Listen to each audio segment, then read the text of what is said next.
She didn't kiss me goodbye. Not even a half-hearted pat on the shoulder, or that fake smile she reserves for polite company. Just wheeled her designer suitcase to the door, phone in one hand, sunglasses already on indoors, and said, "Don't wait up." I said, "Are you sure the client meetings need 4 days?" That's when she paused. Not to think. No, that would require respect, but to smirk.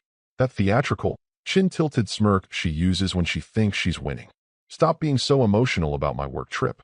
I'm not your property," she said, like she was reading from some TikTok influencer's playbook on gaslighting your husband. I didn't argue. I didn't even flinch.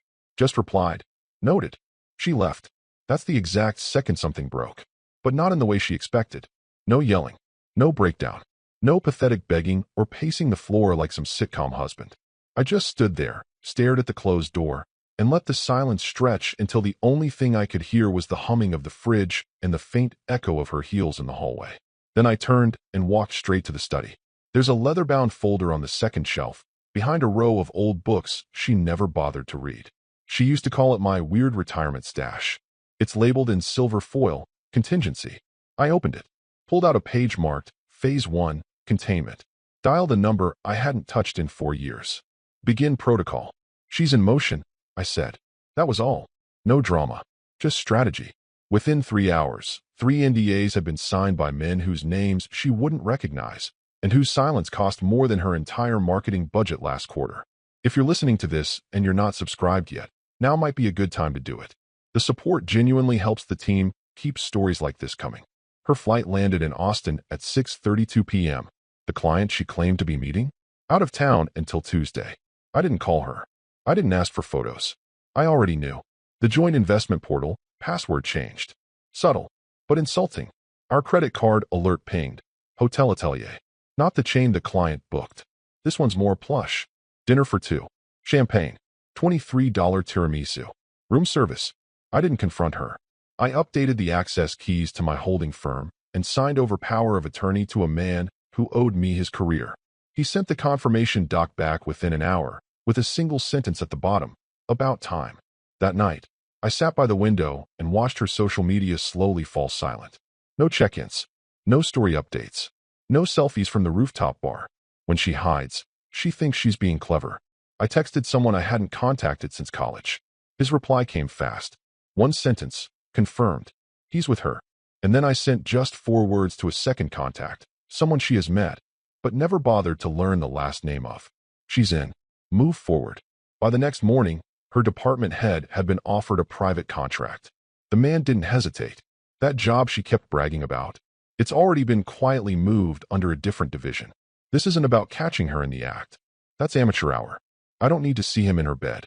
I've already got him in my portfolio analysis. A mid-level executive, 2 promotions in 5 years, and one very suspicious travel record that intersects hers like clockwork. She thinks she's playing with emotions. That if she just spins the story right, she can make me look like the jealous husband who couldn't handle a powerful woman. Let her, because she has no idea what she just stepped out of, and even less of a clue about what she's walking back into. She didn't call that night. Not a landed safe. Not a fake. Long day. I'll text later. Not even her usual guilt offering. A blurry photo of her overpriced hotel dinner with a passive-aggressive caption like, "Client dinners never end." Just silence. Which would have almost been believable if her location hadn't pinged from a boutique hotel 2 hours south of the actual client's office. I watched the little blue dot settle in for the night on a street I recognized. A place we once stayed before a winery tour. Romantic. Discreet. I closed the tracker. Not because I couldn't stomach it, but because I didn't need confirmation. I already had the receipts. Joint credit card. Charged at 8:46 p.m. for dinner at Bellamy's. 2 entrees. Filet mignon. Champagne. Dessert. Room service at 11:13 p.m. Then nothing. Except for a little push notification that made me smile. Attempted login failed. Our investment dashboard. She tried logging into the portal we used for our family trust. I changed the password that morning. She always assumes I move slower than I do. Let her learn. I reopened the contingency folder, flipped to the second tab, Asset Isolation. My signature was already there from a week ago. All it needed was activation. By 10 p.m., the holding firm's legal counsel received limited power of attorney transfer instructions. They didn't ask questions. Just filed. Executed. Confirmed. She thinks she's hurting me. Like I'm pacing in the kitchen, drinking myself sick, waiting for her to come home and lie to my face. Instead, I was reviewing a tax document dated March 3rd. An innocuous signature line she scribbled past without reading. One that linked her voting rights to her continued good standing and ethical conduct. I wonder what the audit committee will think of that clause. But we're not there yet. Not officially. For now, it was time to let shadows do their work. I sent a message to Caleb. He's not a lawyer, or a cop, or a hired gun. Caleb's a systems man. He used to work for a bank until we hired him to build the fail-safes for our internal IP firewall. The guy you bring in when your cyber asset value outweighs your liquidity. I texted him 4 words. She's in. Let's move. His reply was a photo. A USB drive on top of a folder labeled Project Ember. She never even knew it existed. See, 3 years ago I started quietly developing a modular IP structure inside the company. Patents, code, research, the high-value stuff. The crown jewels. She mocked it as your little tech bunker. Said it was outdated. Paranoid. Now it was my leverage. By midnight, a draft memo had been prepared for the board. Not sent, just scheduled. Dated 2 days from now. Title, Temporary Restructuring During Leadership Review. She still thought she had time. That if she just kept her story clean and her tone confident, she could gaslight me into silence. Play the victim when the cracks showed. Maybe even cry in the kitchen one night and say, I didn't mean for it to happen. We were just lonely. Too late. Loneliness didn't change the password. Loneliness didn't fake a location. Loneliness doesn't check in under a different name. And her lover? Oh, we'll get to him. I already know who he is. Not just his name. His role. His vulnerabilities. He's not her partner. He's her liability. She may have walked out thinking she was the storm. But she forgot. Some of us build the weather. The manila envelope hit my desk with a soft thud, but it might as well have detonated. Photos are expected. Blurry silhouettes through hotel curtains. Matching time-stamped receipts. Maybe a hand on her back at the valet. All standard PI fare. But what the investigator laid on top of the photos, that was the real payload. A name. Gavin Saul. 34. Mid-level operations manager at my company. Not even in a separate division. He works 2 floors down from my office, attended 3 of our strategic planning sessions, once asked me for advice on an MBA program. We shook hands. I told him to stay ambitious. She met him at a team-building retreat 6 months ago. One I skipped because I was in the middle of renegotiating our supplier contracts. Funny, I remember her coming home unusually upbeat that weekend, claiming the trust falls finally made her team feel like family. Apparently, she took the trust part quite literally. I flipped through the report. Dinner in St. Helena. A weekend booked under corporate reimbursement for a mentorship seminar. One photo showed her laughing in a robe by the patio of a resort suite. He's shirtless, holding 2 mimosas. I'd seen enough. The betrayal wasn't just personal. It was strategic. Gavin works under her father's oversight. Not in name, but in influence. Her father sits on the advisory board. Has for years. Officially, he's retired, but unofficially, he's the shadow that shaped our hiring decisions, partnerships, even which damn pens we stocked in conference rooms. So I started digging. Not into Gavin. I already had what I needed, but into the timeline. I pulled up my archive. Emails. Meeting invites. HR memos. I searched for Gavin's name, then narrowed it by month. Hired July 7th. 2 weeks after her father's golf trip to Napa, right near where that resort photo was taken. I searched again, this time filtering for BCC fields and forwarded messages. Found a handful of internal updates she'd looped to someone off record. Masked, but not well. One was routed through her personal email. Guess whose IP address the login originated from? Her father's ranch. So let's get this straight. She meets Gavin. Her father meets Gavin. Gavin gets fast-tracked into the company. Then she pulls Gavin into a retreat, bills it as mentorship, and books them a shared suite under a team budget code. This wasn't infidelity. It was infiltration. And that shifted something in me. I wasn't heartbroken anymore. I wasn't even angry. I was calculating. Because once betrayal goes corporate, it becomes chess. And I've been playing longer than all of them combined. That night, I opened the secure drive where I store compliance drafts. There was an old report from a former ethics officer, flagging Gavin for excessive proximity to a previous female supervisor. It had been dismissed quietly, by HR, on her father's recommendation. I reopened the case file. Then I called my general counsel. Not the public one, the private one. The one who's never appeared on our org chart. We've got a breach, I said. He didn't ask what kind. Just said, do you want isolation or exposure? Both, I replied. We scheduled a meeting for Thursday. Gavin doesn't know it yet, but his badge will stop working by Friday.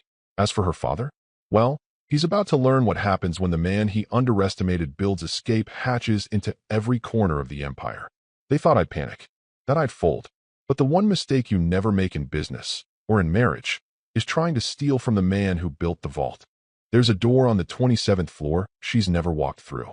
Technically, it's marked as a storage annex. Outdated blueprints, archived contracts, old furniture we were supposed to donate and never did. She once joked that it was where ambition goes to die. She never bothered to ask why it had biometric access. I placed my thumb on the scanner.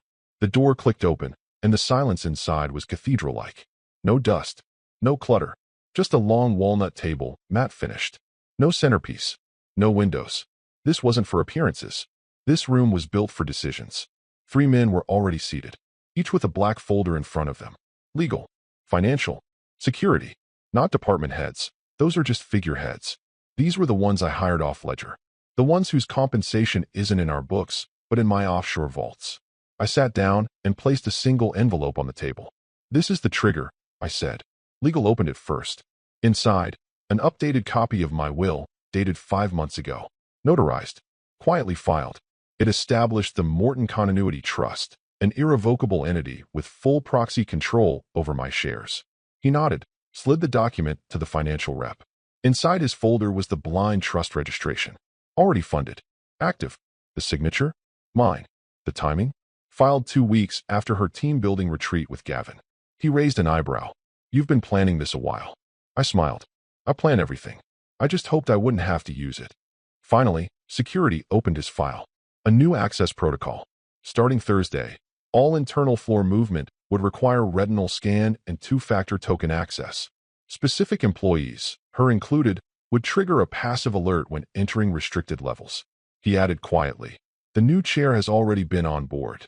And that was the part I'd been waiting for. She always assumed I'd sit in that chair until I died. That even if we divorced, she'd inherit the company by osmosis. That the company I built was just one big sentimental scrapbook with a cash flow. She never once considered I might have installed a successor years ago. The new trustee is a man she's never met. He doesn't appear on our website, doesn't attend board meetings. But he's been shadowing me for 3 years. Call him what you want, executor, successor, ghost director. To her, he's a stranger. To me, he's the lock I designed long before she ever found the key. I tapped the table. From here on out, I am a symbolic figure. The trust votes in my place. Legally, I'm a consultant. Legal nodded again. And she doesn't know? No. And when she finds out, it'll be too late to challenge. Security added, she's going to notice the changes. She can notice whatever she wants, I said. Noticing isn't the same as stopping. The mood in the room didn't shift. These men aren't emotional. They've handled estates after assassinations, reverse mergers in hostile zones, asset seizures during divorces that make mine look like a schoolyard breakup. But even they knew this was surgical. I didn't need her permission. I needed her overconfidence. She was too busy sipping room service champagne with Gavin to realize that her title had become ceremonial, that her influence was now PR deep. I stood up and buttoned my jacket. Phase 2 begins tomorrow. Let her walk back into the office thinking nothing's changed. Because that's the most effective kind of power, the kind that doesn't shout. It waits. And when it moves like architecture. Deliberate. Unstoppable. Permanent. She arrived Wednesday evening, dragging her suitcase behind her like a trophy. Still in heels, makeup untouched. Smelled like expensive hotel soap and someone else's cologne. The key clicked in the lock, but there was no scent of dinner, no music playing, no husband sitting with his laptop at the kitchen island like usual. Just silence. She dropped the suitcase with a dramatic sigh. Waited. Called out, babe. Once. Light. Casual. Performative. No answer. Checked the bedroom. Empty. Walked into the study, his study, and found the chair pushed in, files cleared, laptop missing. She stood there for a moment, chewing the inside of her cheek, then scoffed. Probably off sulking somewhere. She'd give him a day to pout, then smooth it over with some half-truth about team dinners and how he's always so suspicious lately. She went to sleep in the guest room. The next morning, she wore her usual CEO's wife outfit to the office. Tailored cream blouse, hair up, pearl earrings, power by association. She breezed past the front desk with a nod. Didn't bother flashing her ID. Then stopped short. Two unfamiliar guards stood in front of the executive elevator. Not rent-a-cops. Real ones. Ex-military types. Sharp suits. Earpieces, expressionless. She blinked. "I'm heading up," she said, reaching for the button. One guard raised a hand. "New security protocol, ma'am." She laughed once, dry and credulous. "I'm the CEO's wife." They didn't respond. She looked at the panel. No light. No floor indicator. The elevator didn't move. She pulled out her phone and dialed her father. Voicemail. Texted, "Why are there guards blocking the exec elevator?" 30 seconds later, her father appeared around the corner, walking fast, sweating slightly. "Dad, what the hell is going on? Why can't I get upstairs?" He didn't answer, just took her elbow like she was a child acting out in public and muttered, "There's something you need to see." She wrenched her arm away. "Tell me what's happening." His voice dropped to a whisper. "Just come upstairs. Now." The elevator beeped. The guard stepped aside for him. She hesitated, then followed. As they ascended, she noticed her keycard clipped to her bag wasn't scanned. Only his. Something was off. She could feel it now. Not a scream, not a panic, but that low internal static that hums when a system begins to reject you. When they reached the 27th floor, the doors opened to a lobby that looked altered. New carpet, new artwork. Even the receptionist desk was gone. Her father tried to usher her forward. "Wait," she snapped. "Where is everyone? Where's my husband?" He didn't answer, just opened the door to the boardroom and stepped aside. She walked in and froze, not because of who she saw, but because of who she didn't. Her husband wasn't there, but two other men were. One of them, middle-aged, silver hair, sharp eyes, stood when she entered. He didn't smile, didn't offer his name, just gestured to the seat across from him. She looked at her father. "What is this?" He avoided her eyes. The man said, calmly, "There's been a temporary restructuring. Your husband has taken leave. I've been appointed acting trustee of his seat." "Trustee?" She repeated, the word foreign in her mouth. "Yes," he said, "as outlined in the Morton Continuity Trust. Filed 6 months ago. Approved last quarter." She laughed, but it didn't reach her eyes. "This is ridiculous. He can't just disappear and appoint some stranger to." "You're not on the board." The man interrupted gently. "Your father is not on the board. Neither is Mr. Saul." She blinked. "Mr. Saul?" "Gavin," he clarified. "Your junior associate. He's under review by the ethics committee. Effective immediately." She turned to her father again, but his face was blank. She didn't know it yet. Not fully, but the air had shifted. This wasn't a misunderstanding. This wasn't a cold shoulder or a silent treatment. This was structure, movement, deliberate redirection. And for the first time, her footing slipped. Not enough to fall, but enough to realize the floor beneath her wasn't hers anymore. The boardroom smelled like fresh leather and controlled air. Not a speck of dust, not a folder out of place. And yet the temperature felt off, as if the HVAC was whispering that something irreversible had changed. She stepped inside and stopped cold. Her father stood stiffly by the glass wall, arms crossed, face flushed but silent. Gavin, her lover, her little secret-turned partner in crime, was seated awkwardly near the end of the table. His jacket off, tie loosened, color gone from his face. They both looked at her, then immediately looked away. Her stomach tightened, and then her eyes landed on the man in his chair. Mid-60s, silver hair perfectly parted, charcoal gray suit tailored like armor, cufflinks that glinted like they came with classified clearance. He was calm, unbothered, reading from a file with surgical detachment. Her voice snapped before she could even think. "Where's my husband?" The man didn't look up immediately. He finished reading, closed the folder with precision, then met her gaze, not with aggression, but with the kind of quiet dominance that doesn't need to prove itself. "Not here," he said. "I'm acting trustee of the Morton Holdings seat." She blinked. "Trustee?" The man offered a small, almost amused smile. "That's correct. Your husband executed a blind trust directive in April. I was appointed trustee of record. This transition has been active for 36 days. She looked at Gavin. Nothing. Just that same pale, guilty stillness. She turned to her father. "Dad, what the hell is going on?" Her father looked like he'd aged 10 years. He opened his mouth, closed it again. The man continued, casually. "Your father's advisory position was removed in the May realignment. You would have received notice, had your permissions been active." She turned back to him. "My permissions are active. I'm on the board. My name's on every document." "No," the man said simply, setting the folder down. "Your administrative access was provisional. Your voting rights were tied to marital good standing and fiduciary compliance. Both were voided as of last week. It hit her like ice water down the spine. Voided? By who? The man didn't blink. By you. Indirectly. Your actions triggered Article 12 of the Ethics Clause in the Charter. You co-signed it during refinancing last fiscal year. Clause 12C. Conflict of interest, cohabitation with subordinate staff. Gavin stirred then. His throat made a faint sound like he wanted to speak, but then thought better of it. She wasn't finished. I want to speak to my husband. Now. The man nodded politely. He left instructions. You're welcome to observe this meeting. You are not authorized to speak during official votes or be present for closed deliberations. This is my company, she hissed. The man turned a page in the folder. No, it was his. Now it's the trust's, and I represent it. She moved to step forward. Reflex, instinct, delusion. The man didn't raise his voice. Didn't stand. Just said, without looking up, security is instructed not to intervene unless you attempt to breach restricted access zones. I'd advise against it. Her father sat down heavily in the nearest chair, rubbing his temple. Gavin wouldn't meet her eyes. And she, still in her power heels, still in her fitted silk blouse, still trying to hold the room by habit, realized she had walked into something that had been unfolding long before she ever zipped her suitcase. The game was not just rigged. It had already ended. She just hadn't received the final scorecard. Until now. Her father finally broke the silence, his voice strained and brittle. This has gotten out of hand. We need to speak privately.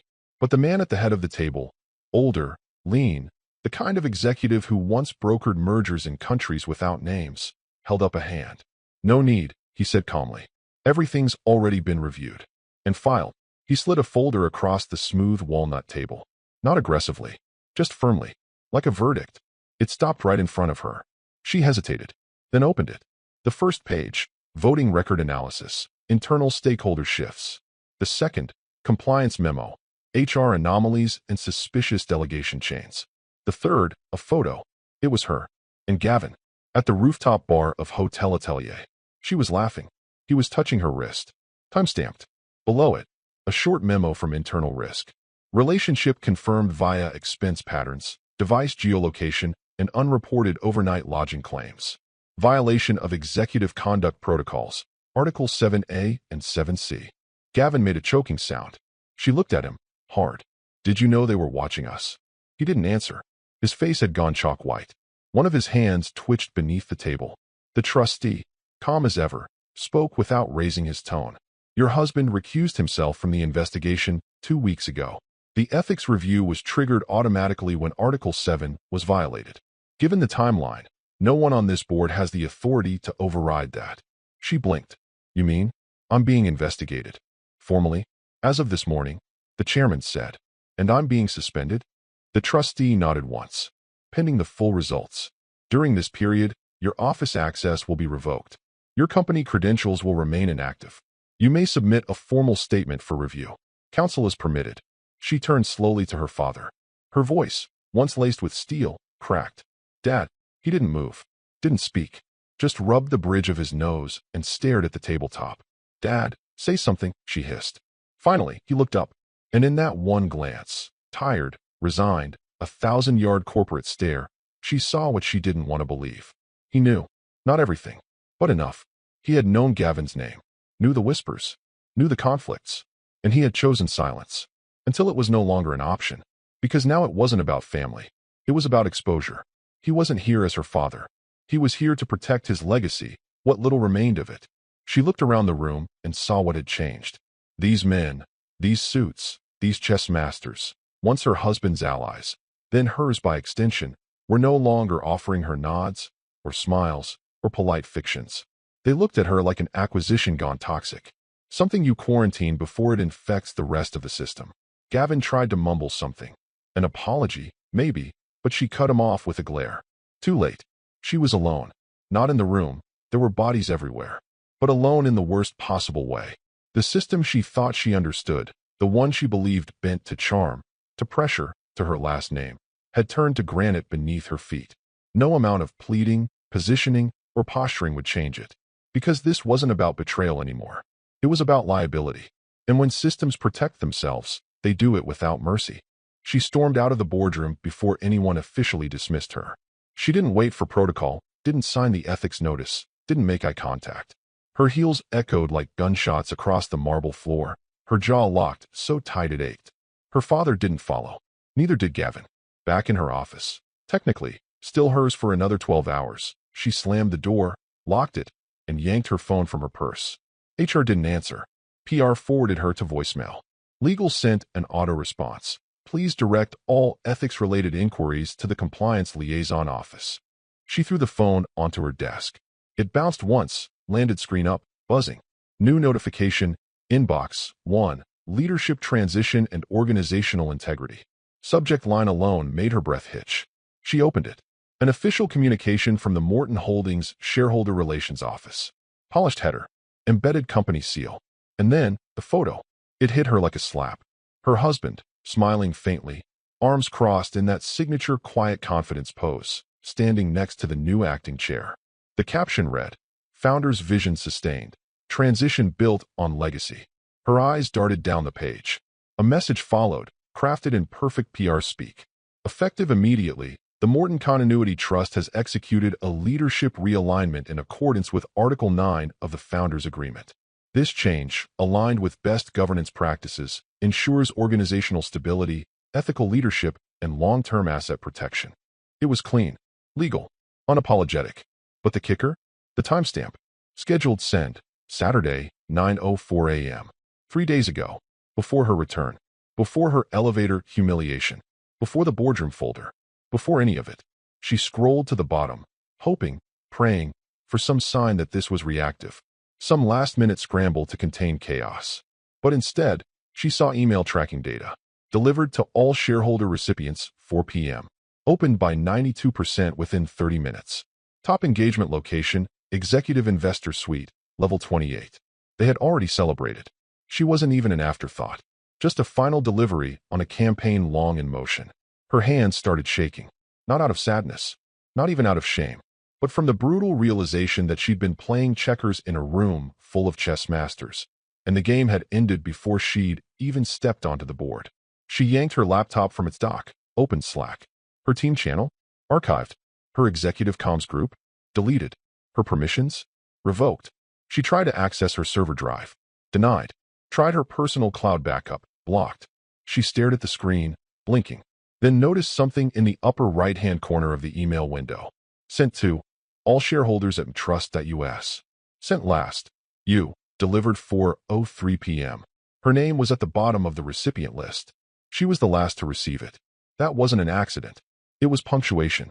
The man who once waited up for her to get home safely had scheduled her public irrelevance before she even landed, and made sure she felt it, down to the second.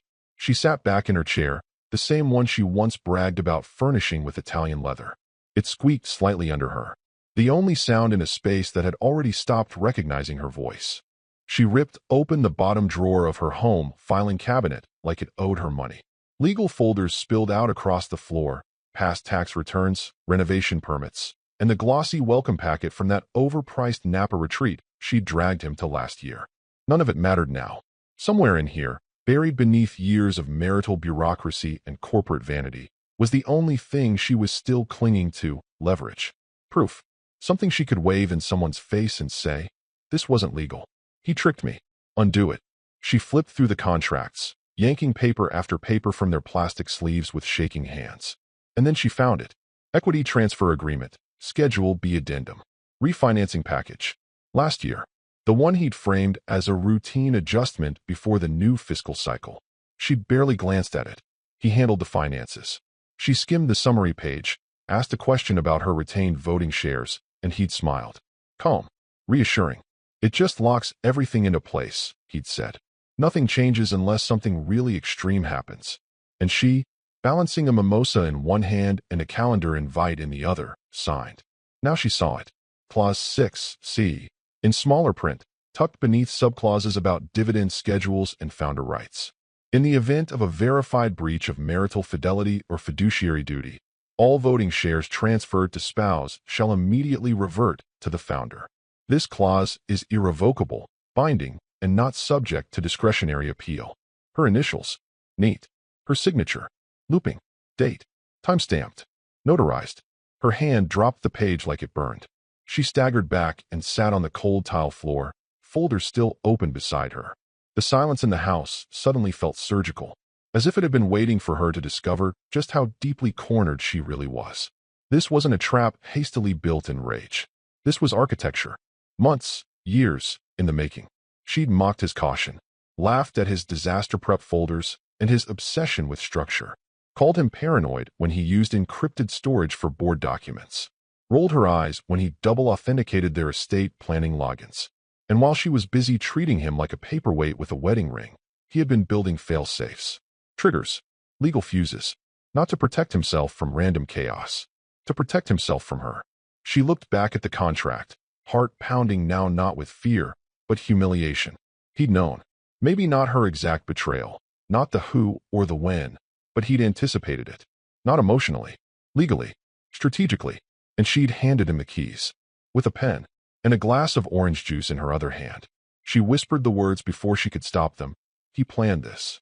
The realization hit like a second betrayal, but this time, she was the architect of her own collapse.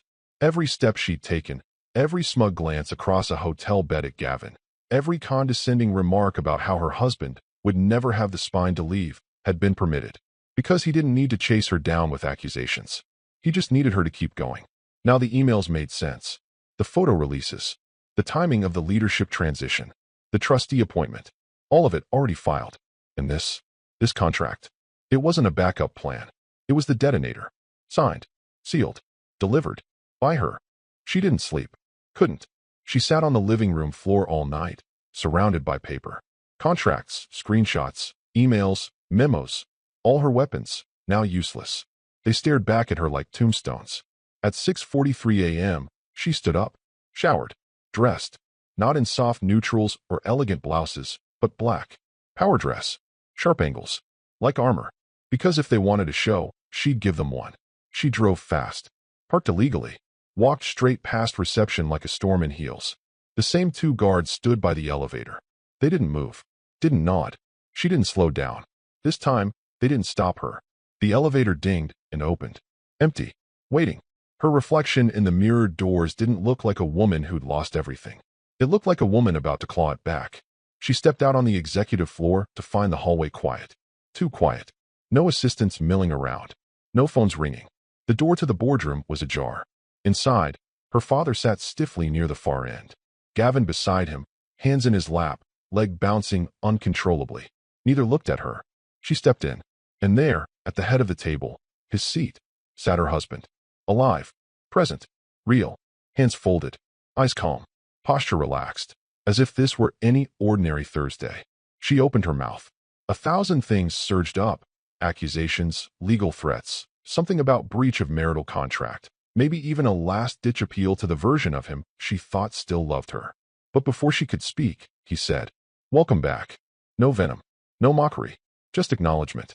You may watch today's meeting," he added, gesturing to the back row where auxiliary chairs had been placed. Then, calm, final. "You don't have a seat at the table." Her lungs locked up. There it was. Not shouted. Not dramatic. Just truth. She turned to her father. "Nothing."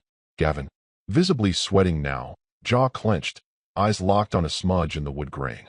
She stepped forward. The door shut behind her with a soft hiss of hydraulics. The room didn't flinch. No one looked up. Because to them, she wasn't a participant anymore.